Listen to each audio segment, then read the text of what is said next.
This new Maamar that we're beginning today, we're going to start today and Be'ezer Hashem continue it next week. It's a Maamar on Parshas Shlach, which is of course next week's Parsha. And it was said, you could see in the headline, Shabbos Parshas Shlach, Mevorchim HaChodesh Tammuz, Tov Shin Tes Vav. That is the spring summer of 1955.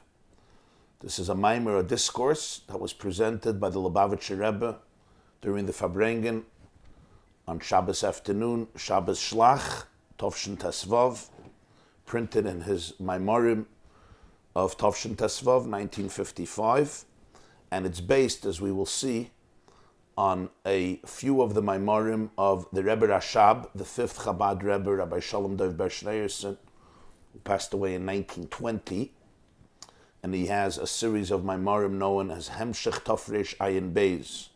Hemshech Tafresh Ayin Beis means the series that began in Tafresh Ayin Beis 1912 on Shavuos and continued for 4 years.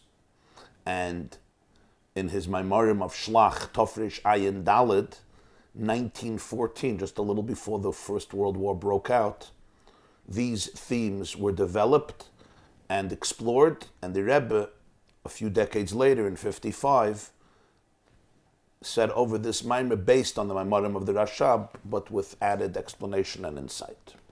Let's begin. Lehavin Inyan Taanas Hameraglim. Shetanu ki chazaku veheshivu lehem olay na'ala v'yarashnu oisa ki yachal nuchala. The Maamar begins, interestingly, with the words Lehavin to understand. Often the Maamarim begin with a pasuk, I think most frequently with a pasuk, sometimes with a Maamar Chazal. Like the last Maamar we learned, right before Shavuos began, Lakut Torah Bahar began with the pasuk, Ki savoyu ala aretz v'shav saretz Shabbos Lashem, sheishanim tizra sadecha, sheishanim tizmer karmecha. But sometimes there are Maamarim that begin with the words Lehavin, to understand a certain theme, to understand a certain concept, to understand a certain event. This is one of those Maamarim, he says, Lehavin, Pasha, to understand what was behind the complaint and the outcry of the spies who said that Chazaku Mimenu, that the giants and the peoples, the tribes in the land of Canaan are more powerful than us. And basically Yehoshua and Kalev, the two single spies who were not part of the plot, responded, no, we're going to go up and we're going to inherit this land. We can, yachal nuchal, we absolutely can take it.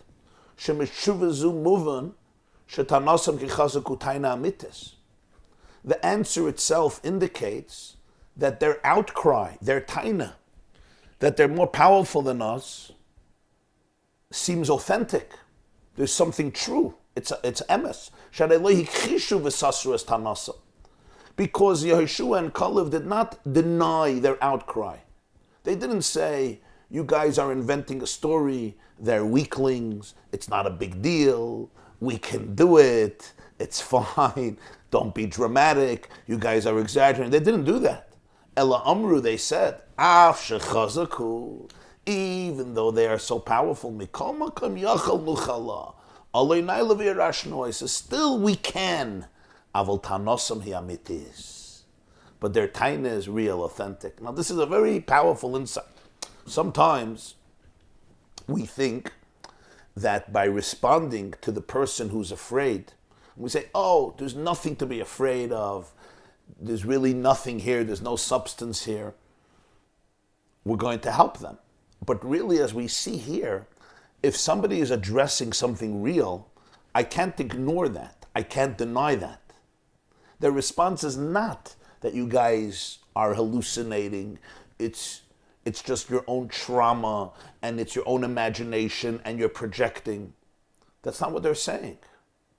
If that's what they would be saying, they would say, the basis of what you guys are saying is a myth. It's not true. It's imagination. You made up a story. They're not powerful. They're not great in terms of strength. They're not mighty. There's no special prowess. Of course we can do it. It's fine. Garnished. That's not what they're saying. Or somebody once said, fear, when you tell a person, don't be afraid. I am afraid. You want to tell a person, don't be dictated by your fear. Their taina is an emes taina. You know, you say, oh, it's not hard. No, it is hard, but you can do it. You understand? Very different. Delegitimizing my feelings and saying, I think it's hard. No, it's not hard. It's not hard. So what am I left with? I'm left with not being in contact with my reality. You're denying my reality. It could be that my whole reality is based on a certain perception, and in another world I would see a different reality. That's possible. But in reality, this is the reality I'm encountering. When you just tell me, no, this reality is not true, so you may not be helping me because you're not addressing where I am. But when you can tell me this reality is reality, at least from your perception, that's fine. You could still do it. You can still do it. That's a whole different story. That's what the Meraglim the Yeshua and Kalev are saying. They're not saying your taina is not real. And it's clear in the psukim that they were dealing with giants and children of giants. In fact, there's a sugi in Saita, Daf Lamed Hey, as he brings in the footnotes, where Chazal explain their stupendous and extraordinary might. It's also clear from the Maamar Chazal, from what our sages say, in Meseches Saita, and Rashi brings it. On the pasuk Oloi Naila, we're going to go up. They say twice Oloi Naila, that Yeshua and Kalev said, Afilu b'shamayim v'oimrasu sulamais valusham natzliach b'chol dvarav.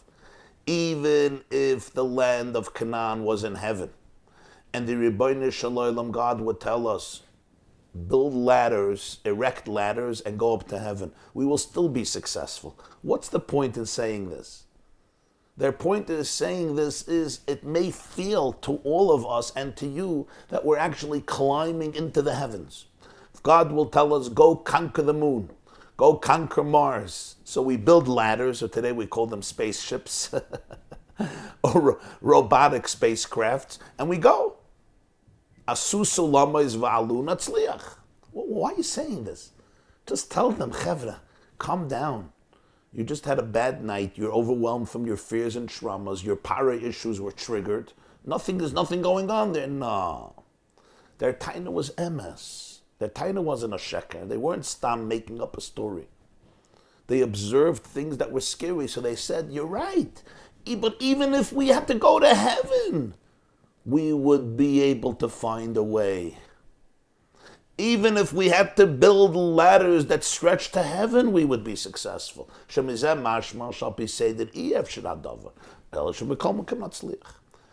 words, it's clear that based on natural order, it's indeed impossible. Who's reaching heaven? Nonetheless, don't be afraid. Don't surrender to your fear. Don't be dictated by your fear, and don't surrender to paralysis. We will still be successful. But indeed, based on the normal order of things, it would be impossible because they are very powerful. Furthermore,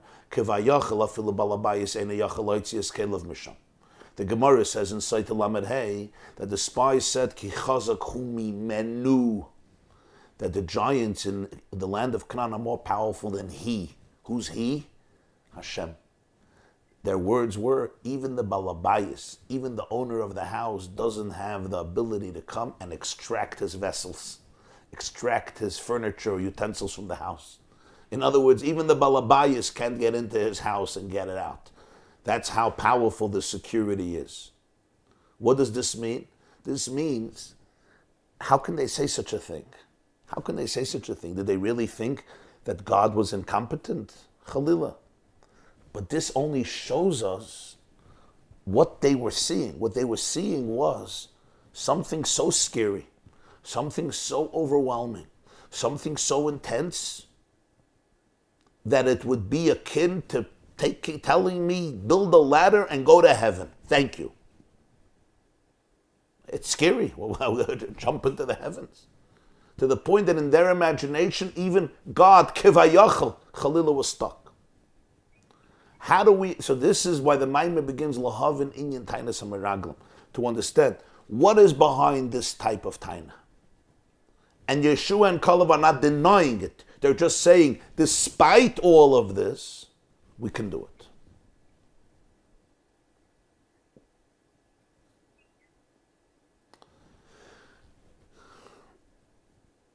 Now, every story in Torah can be understood on many parallel levels, and they're all authentic. There's ein mikra yotzei midei pshuti, the Gemara says in Shabbos Parshas every pasuk has to be understood lefi pshat, not take it out from the literal interpretation. But we know there's pshat, there's remez, there's drush, there's soid.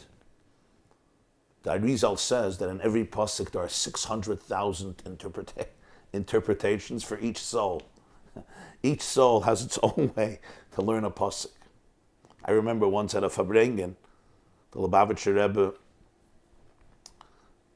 was talking about, I think, a Rashi, and he said that somebody mentioned that he already explained it years ago in a different way. So why did he explain it last Shabbos in a new way? So he smiled and he said, the Arizal says there's 600,000 interpretations of everything in Torah. So 2 ways, to explain something in 2 ways still doesn't scratch the surface of getting to the 600,000. He just did 600,000 minus 2. This story as well is the same. It holds true about this story as well. This Maamar is going to explore the story from a deeper emotional, psychological space. And then it's mirrored in the physical story of 10 spies going and dissuading the people from going into the land and 2 spies fighting them. But we're now going to, as in many of the Maamar, take this story and see it as a mirror and a reflection of the inner dynamics of the human spirit. The beginning of the understanding of this is the land of 7 nations. The land of Eretz Canaan had 7 major nations or tribes or somewhat ancient empires. Canaani, Chiti, Amori, Perizi, Chivi, Yevusi, Girgashi, who Inyan Zayin Spheres de Tohu. They represent what's called the 7 spheres of the world of Tohu. Shehem betoikev gadol kamosh yisboyer, which are extremely powerful, as we will explain. Umitzad hatoikev de Tohu ta'anosam ki chazaku hitaina mitis. Elo shafal became ole naila v'yarashno oisaki yachal nuchala sheyesh b'zeh gimel inyanim yachal nuchala ole naila v'yarashno oisa. There is a certain intensity in Tohu, and because of that, it makes their outcry true. They are too powerful for us. Nonetheless, we will see Yeshua and Kalev say, yes, and nonetheless, we can ascend and we can inherit it because we will be successful. And in their response, we see 3 points. They say, Yachal Nuchala, we can. Aloi Naila, we can go up via rational way so we can conquer it. Now, very generally speaking, what we just said is, we have learned this a few times. The Arizal teaches us, and it's a fundamental idea in Kabbalah and in Chassidus, that there is something called Olam HaTohu and Olam HaTikkun.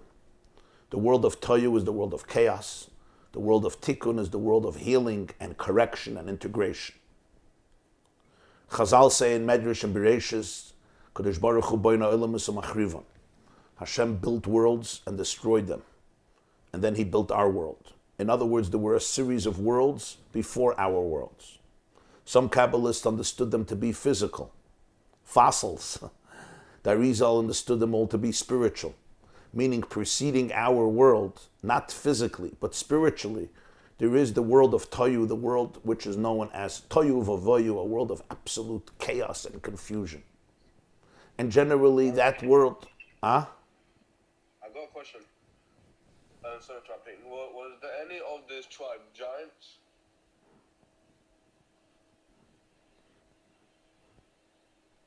Yeah, our tribes were not giants, but it says that in Eretz Yisrael they saw giants, and that's why they were so afraid. Okay, thank you. No problem. So the world of Tohu was destroyed, and the reason it was destroyed, it says in Kabbalah, is because there were oiris merubim bekelim uwatim. The energy was so intense. It was so uninhibited, it was so unlimited, that ultimately there was a crash. The vessels to contain the light cracked, they shattered. It's called shviras hakelim in Kabbalah, the breaking of the vessels.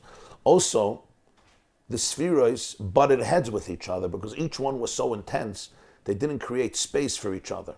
Because they didn't create space for each other, so they crashed into each other. You know, bumping cars, but they're not made as bumping cars. And as a result of that, they shattered, the vessels shattered, and the lights were scattered everywhere. This is the famous metaphor used in Kabbalah and Chassidus about the world of Tohu that precedes our world of Tikkun. So it also has the spheroids. All the worlds have the 10 spheroids because those are the 10 building blocks through which Hashem creates the world. Listen, tune in over here. But in Tohu, ultimately, there was a breaking of the vessels. Everything was shattered, and on the debris of Tohu, a new world was built. The world of Tikkun. This is very generally what we're saying here. And Tohu has a tremendous intensity in it, Toikif, very, very powerful.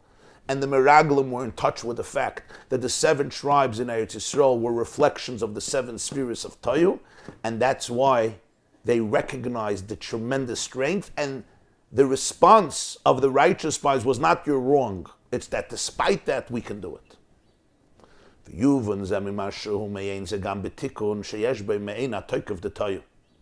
To understand all of this, let's go to the world of Tikkun, which also has reflections of the intensity of Tohu. Remember, Tikkun was built on the debris of Tohu. So the two worlds are constantly in connection with each other. So in each of us, there's the part of me that's Tohu and the part of me that's Tikkun. The part of me that's Tohu is the part of me that's very difficult to conquer, very difficult even to understand. And it's tremendous, very, very intense. So in Tikkun also, you have reflections of the intensity of Tohu. To see it in a person's soul, shahamidus ein betoikav gadol she'einu mishtanem be'etzem mahusam. Shezeu ha'chilik sheben ha'moichin va'amidus, shebemoichin yesh shinuyim, ha'shenken b'midus ein shinuyim. In a person's life, the difference between Tohu and Tikkun is midus and moichin. Midos are a person's emotional sensations and emotional experiences. And the Rebbe says, midos have a tremendous intensity to them. They are very, very potent. They're very powerful. When you're feeling a certain way, you know this? When you're feeling a certain way, in that moment and in that feeling, this is all that exists. And he says, furthermore, they don't change. Be'etzem mahusam, he's going to explain. At their core, they don't change. Moichin is very different. Moichin is about awareness, ideas, cognition. Moichin is a cerebral experience. What I can understand with my brain, what is true, what is reality. Midos is my feelings, my experience of reality. What I am feeling in my heart, what I'm feeling in my gut, what I am feeling viscerally in my body, my sensations and my emotional reactions. He says one of the biggest differences, b'moichin yesh shinuyim. In the world of awareness, in the world of moich, the world of understanding, in the world of wisdom, understanding, knowledge, cognition, cerebral awareness, there are constant changes. In the world of midos, really deep down, you'll see there's no changes. And he's going to explain what he means. The explanation is when it comes to the state of awareness,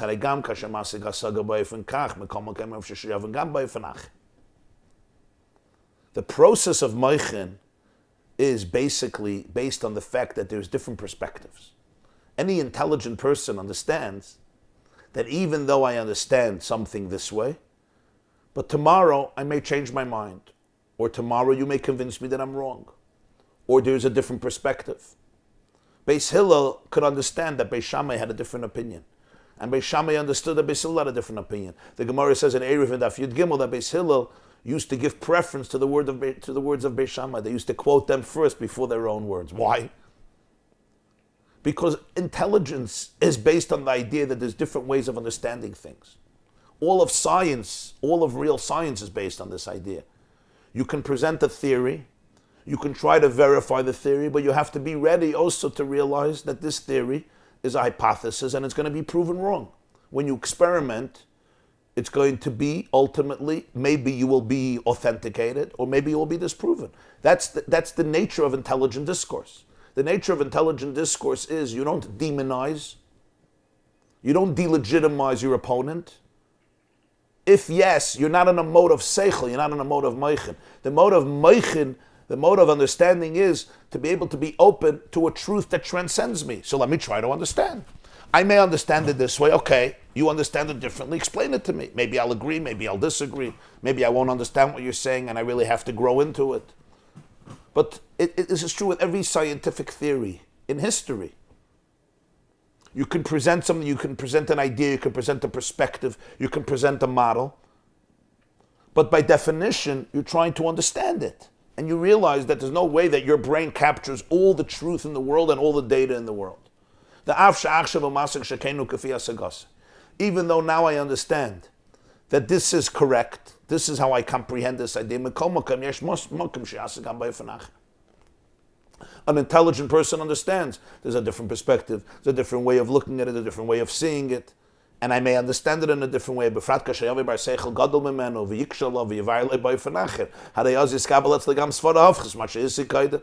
Especially I may encounter a great intellectual and somebody who's perhaps deeper and wiser than me and he's going to ask a powerful question on my explanation or my insight or my theory or my perspective or my analysis. And he'll give a different presentation that will open me up to a different way of looking at reality. And then, unless I am embedded and stuck in my ego or my insecurity, I will accept an idea that was opposite from the idea that I understood yesterday. That's what real moichin is. That's how it works. The whole system of Gemara is based on this. Right? You present an idea, you present an explanation, and then you question it, either the logic of it or the contradiction to it from other sources, and you may present a completely new perspective that is that is opposite from the previous perspective. And in the beginning, you accepted one perspective, and now you accept another perspective. V'nimtza, but in summation, ha-moichin he-mishtanim. Real moichin is subject to flux. That means there's moichin. That's how the brain works. That's how cognition works. There's growth, there's flux, there's change, there's transformation. The reason is the reason for this is because seichel, understanding, always is experienced with pratim, with me, which means it comes together from details, from the division into details. The kol inyan sichli babu ribi pratim. It's like building a home. It's like building a mansion. You have to have a lot of details coming together, a lot of distinct merchandise, a lot of distinct materials coming together. And from all of them together, you create a home. Seichel, by definition, a real seichel, a real idea, babu ribi pratim. It comes with many pratim.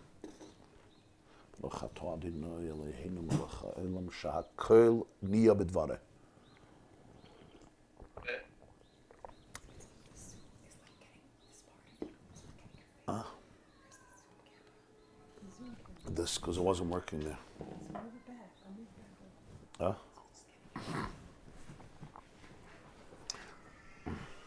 Lefi shaseichel babis chalkus pratim dafka chol inyan sichli babiri bepratim. Every intellectual idea comes with many pratim. If you're presenting an idea, there are steps, there are nuances, there are details, and it brings it all together to present the idea. V'zeu kol inyan haseichel. In fact, this is not just a detail. This is the objective of seichel, lefadet kol davar, to dissect and specify every aspect. And only then will you grasp the idea. Sometimes a person has an idea and you just, I get it, but it's very, very general. And the moment you start taking it apart, you don't really get it. So real seichel is the ability to compartmentalize and then bring it back together. But I have to really dissect everything. And I want to understand every detail, every aspect. Because if I ignore some things, I may be ignoring something essential, and I basically may be going down the wrong road. So it's important to get all your details, all your facts, all your data, and not ignore any of the details. On the contrary, to analyze it, to dissect it. For example, again, when you're learning a piece of Gemara, right? There's an explanation of Gemara. It has this aspect and that aspect. And one of the basic mistakes people make is that they just trust the teacher and they're not getting it. And that's why many people never learn how to really learn. Because they never really learn how to master all the details. And I've seen this over the years when I teach, especially teaching Gemara, Mishnayos, Halach, and this. People, they even learned for many, many years, so they know facts. But they never learned how to think something through from beginning to end. And that's where they find it boring, because in their experience, it's all about just trusting that the teacher knows what he's talking about. So if the teacher is interesting, great. And if the teacher is boring, there's nothing in it for me. Because you never learn to think on your own. You never learn to really take it apart on your own, to make it yours. When you really understand something, from the beginning, through the middle, to the end, it becomes yours. You own it, according to your ability. You can own it on a deeper level the next day, the next week, the next year. And for this, it's so important to be able to conquer all the details, to conquer all of the components. I hope you understand what I'm saying.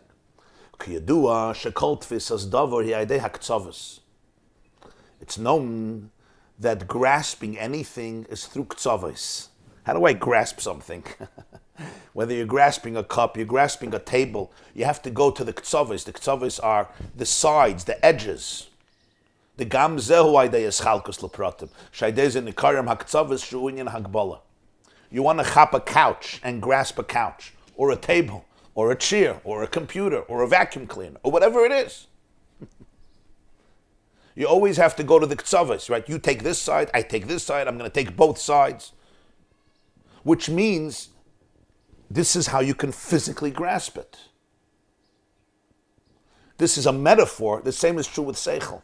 Seichel also has ktsavos. Ktsavos means, so to speak, its edges. And the edges represents its parameters, the definitions, the articulation in clear, decisive formats. That's what he calls it, ischalkos lepratim. You have to compartmentalize it into different details, the different sides. This is this side of the aspect, this side. You can grasp it, one hand on the right side, one hand on the left side, east, west, south, north. And only then can you recognize the different dimensions and different aspects and sides of the idea, and then you can chop it, then you can grasp it. If you want to just pick up the couch from the middle and you just pick it up, it's not going to work.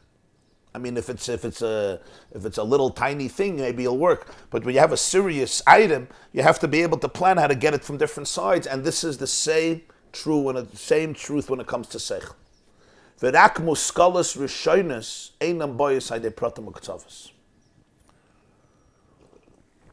There's one exception called muskalas rishonos. You know what muskalas rishonos means? Initial paradigms that are the baseline for any system of knowledge, and they can't be proven. They don't come through pratim or ktsavos, through details or dimensions. Ube'emes muskalas rishonos einam amitis inyan hasaga. Muskalas rishonos means, in order to delve into any discipline, or any subject, or any analysis of anything, you have to make certain basic assumptions that if you refute them, ultimately you can't go to the next step. Those are called muskalas rishonos. In other words, any This is very interesting. Anything that's discussed, you can always say, and you say, well, based on this is this, based on this and this. You can always go, but who says that? Well, based on this, and who says that, and who says, and who says, and who says, and who says. And at some point, the question why will not be able to be answered. Every why can be explained by a different why. Why did you come to the class today? Why did you come to this class today? I'm sure you have an answer. I hope you have a good answer. That answer will also have a why. But why? So you'll say, what? But why? Deeper, deeper, deeper, deeper. At some point you're going to say, Azoy. But this is true even you're talking about mathematics. You're talking about science, you're talking about physics, astrophysics, all the deep wisdoms that we have. There's muskalas rishonis, basic paradigms upon which everything else is built. He says, Einam amitis inyan saga. That's not really the concept of comprehension. Because they don't emerge through debate. They are just like obvious paradigms that are ingrained. And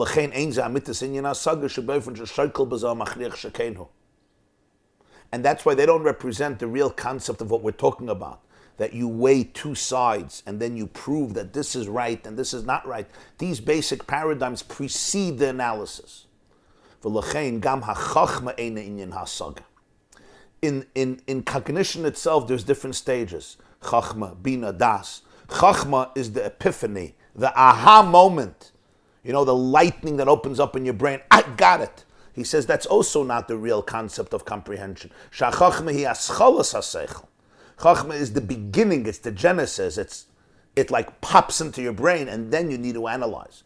Ulamayla yoser.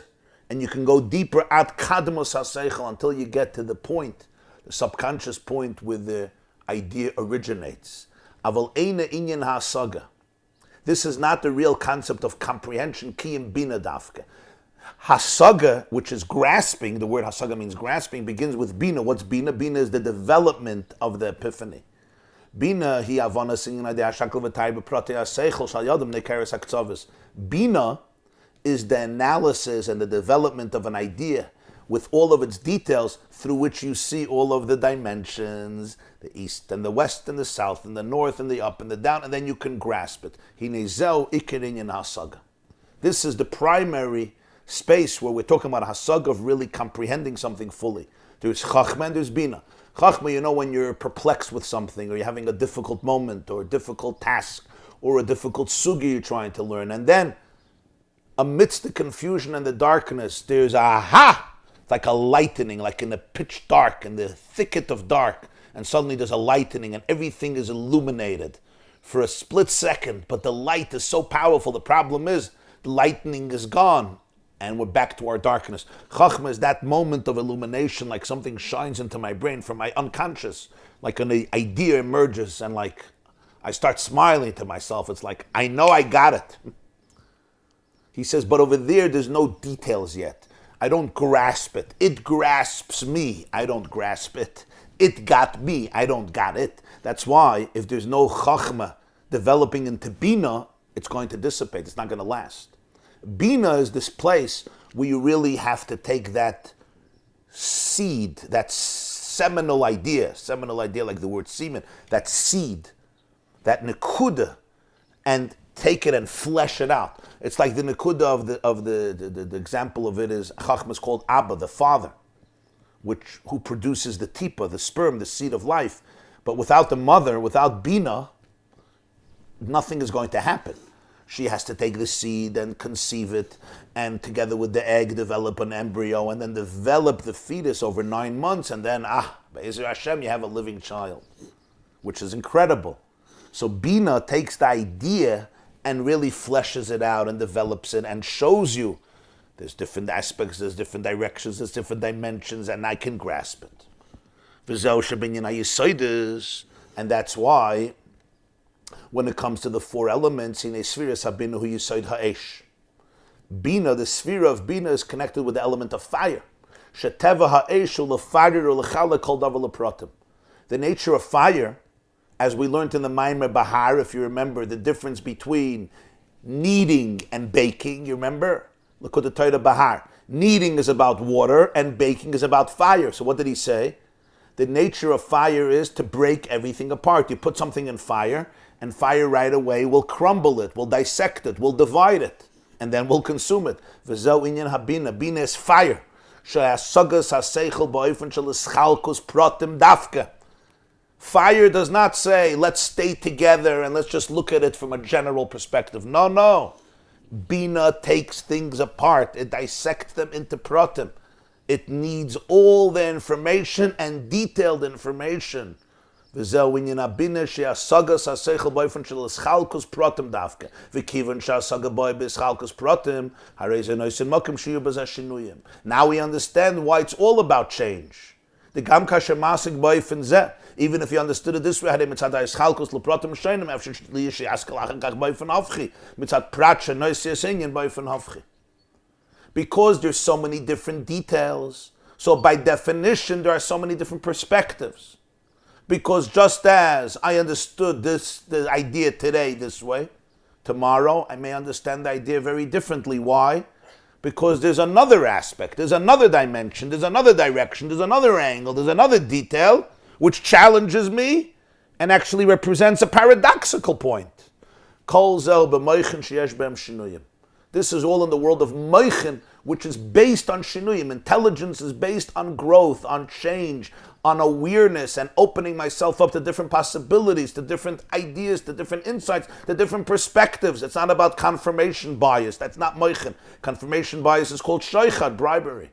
And that's why the Torah says that you're not allowed to take bribes, because the moment I take bribes, any type of bribe, I'm not objective anymore. I'm not open to change anymore, because I'm biased. I have blind spots. So the idea of moichin is the constant search for more truth, the constant awareness of different ways of looking at it, different perspectives of looking at it, thinking out of the box. What does it mean, thinking out of the box? Right? Opening myself up to different models, to different ways of looking at it. Why are there so many ways of looking at it? The answer is because it's all based on so many different pratim, and therefore there could be so many different angles and different perspectives, and moichin by definition is that search. The moment you get stuck in a certain place of awareness, you're not in the world of moichin anymore. Midos operate in the exact opposite way. And one of the greatest conflicts, as we're going to learn in this Maamar, one of the greatest conflicts that we have in life is the conflict between our moichin and our midos. And very often in life we try to delegitimize one of them. And what we're going to learn in this Maamar is the powerful idea that you have to understand each one of them. You have to understand where moichin comes from, you have to understand where midos come from. And then ultimately we learn about the art of synchronization and inner peace and tranquility. Take some questions.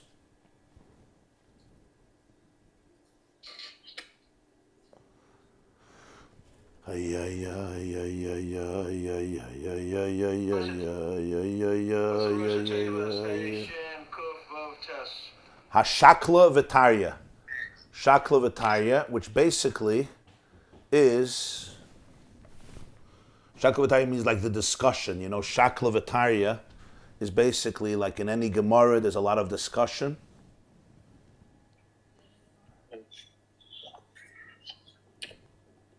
Okay. So I'm going to wish you all a beautiful and meaningful day.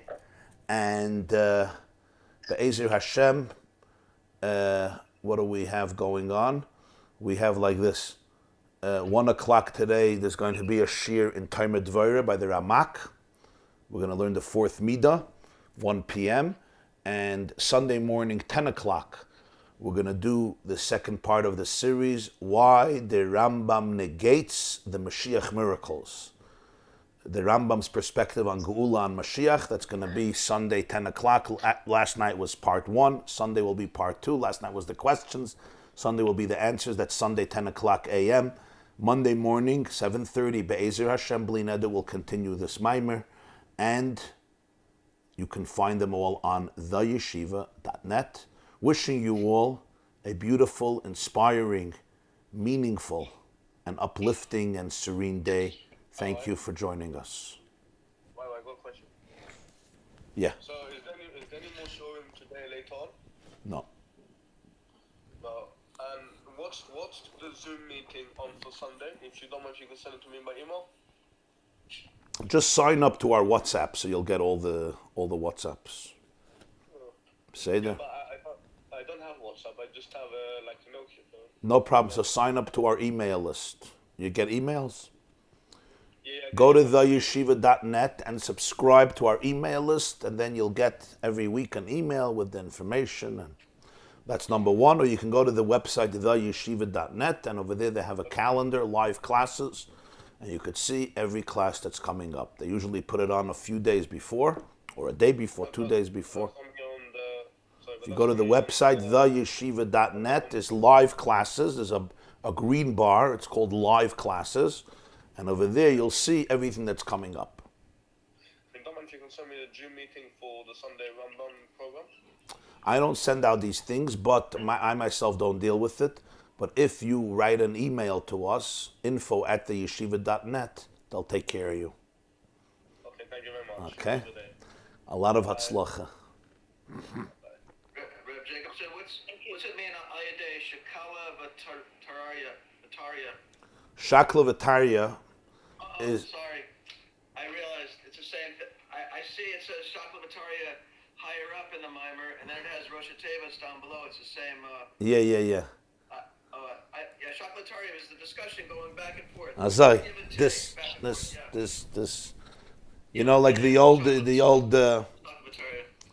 Yeah, like somebody once wrote, I don't remember if it was Herman Wouk or one of these American writers. He says that he was in a yeshiva, and there was an old European rabbi who was talking to the students, and one of the students asked a question. So he says the Rebbe, the Rosh Hashiva, got excited, but he didn't have really good English because he spoke Yiddish. His mama lashon was Yiddish. So he turns to the boy and he says,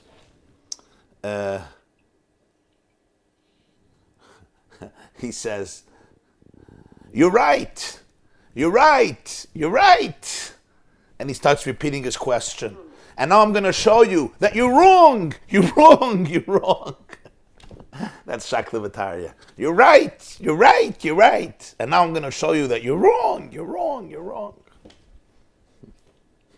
When the idea of the katzvos is Ktsavos. how do you pronounce it? Ktsavos. Ktsavos.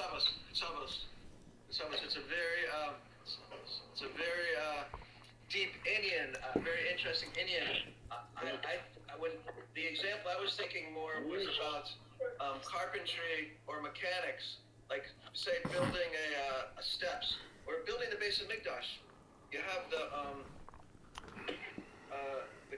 Katsavos would be the ultimate, the bigger picture, the complete Mishkan being built. Yeah. Rabbi Aryeh Leib, can you mute yourself, please? Oh, sorry, Rabbi. It's fine. Sorry, wait. We love to hear your voice, but it's just hard to hear somebody else's voice. I'm going to daven now. I'm sorry. Your davening should be with hatzlacha. And may God hear your voice just like we hear it. Wow. Amen. And also respond. In the affirmative, that is. All right. Reb Aaron, yeah? Thank you very much, Rebbe. I was thinking how the muscle of the edges and The edges, yeah? How would it apply? Rebbe was speaking about Gemara, learning Gemara. I was thinking more along the lines of building steps or washing the dishes or doing carpentry work or maybe building the Mishkan. How would the muscle apply to building the Mishkan? I think the edges, would that be the complete Mishkan being completely Exactly. The edges, it's a very keen definition. You understand an idea by grasping the edges. You got to grasp all the edges. If you don't grasp the edges, you don't got the idea because it's not defined. It has to be defined, so to speak. You grasp it through the edges. It's really it's such a vivid illustration of it. The only way I get it is if I hold on to it by the edges. You got to grasp it by the edges. Why? Because then you have a full picture. Let's say you have a painting on the wall, right? And I make a hole in the painting and I pick up the painting. That's not how you grasp the painting. You're destroying the painting. You go to the edges of the painting, the top on the bottom, and you grasp it by that. Now you have the whole painting. In an idea, it's the same thing. You got to grasp it by the edges, but for this you have to identify the edges. In other words, you have to define it. You have to have the full piece of art. This is the picture. It starts here. It ends here. It includes these aspects. It doesn't include these aspects. This is another picture. Don't go there now. Don't go there now. And that's the idea. People get confused. They mix up things. No. He says it's all about definition. And that requires compartmentalization. And that requires attentiveness to detail. Attentiveness to detail. The right brain is not enough. You need also the left hemisphere of the brain. And then you can grasp it by the edges and you have the full picture. And the same is true when it comes to mechanics. Same is true when it comes to engineering. Same is true when it comes to carpentry. Same is true even when you speak about washing the dishes. You got to grasp the keli by the edges. And the same is true when you grasp an idea. You grasp it by its edges. Yeah.